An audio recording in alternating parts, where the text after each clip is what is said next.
spoken in his country. Webster asked a lot of questions about British English. Why is there an unnecessary U in the word humour? Why is pretense not spelled with an S when that's the way it sounds, or analyse spelled with a Z? Why isn't soup spelled S-O-O-P? Admittedly, that last one didn't stick, but many of his changes did. In 1783, Webster published the first edition of A Grammatical Institute of the English Language, which became known as the blue-backed speller because of the colour, and that's colour without the British U, mind, of its cover. It was used in American classrooms for generations, and nowadays, Webster is still the biggest name in American dictionaries. Speaking of which, though we've largely followed Webster's guidance, we've left the Swifts' names alone. The Swifts are British, and so is the dictionary that named them.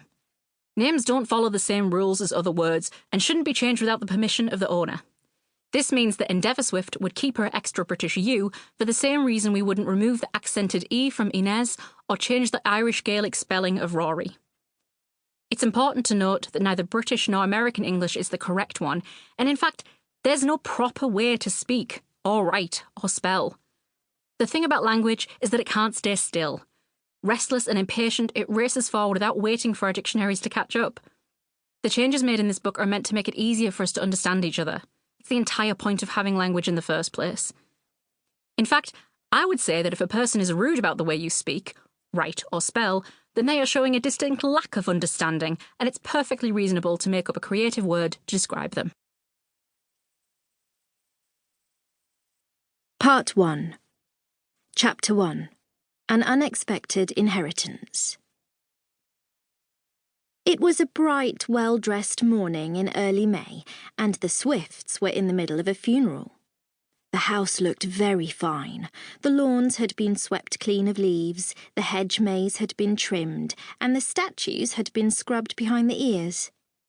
The family had spent the morning practising their eulogies in front of a mirror, and now they walked in slow procession through the cemetery, faces professionally grim. According to Arch-Aunt Schadenfreude, a funeral ought to look like a wedding upside down. The Swifts had done their best to honour her wishes. The path to Aunt Schadenfreude's grave frothed with flowers, and the trees dripped black ribbon. Cook had even baked a sombre cake with black icing, set on a table just to the left of the headstone. To the right, a gramophone coughed out a melancholy tune. Shenanigan Swift was carrying the front end of the coffin. She was considerably shorter than the other pallbearers. At the back, her eldest sister Felicity gangled, and her uncle Maelstrom loomed, and although Shenanigan was doing her best to keep the coffin steady, it still tilted forward at a worrying angle. Phenomena, ahead of the procession and guiding her sisters through the cemetery like an air traffic controller, shot her a wary look. Shenanigan tried to think herself taller, with limited success. They wound between the graves like black floss through crooked teeth. Shenanigan read the names of her late family as they trudged past. Calamitous Swift, 1598 to 1652. Adjective, causing or fraught with disaster. And Godwatery Swift, 1733 to 1790. Noun. 1. Overly elaborate gardening or garden design. 2. Old-fashioned and affected language. She shifted the weight of the coffin, and it lurched alarmingly. Felicity hissed, so Shenanigan wobbled it again, just to annoy her. Her hand left a smear on the expensive, highly polished wood. Her aunt wouldn't have liked that.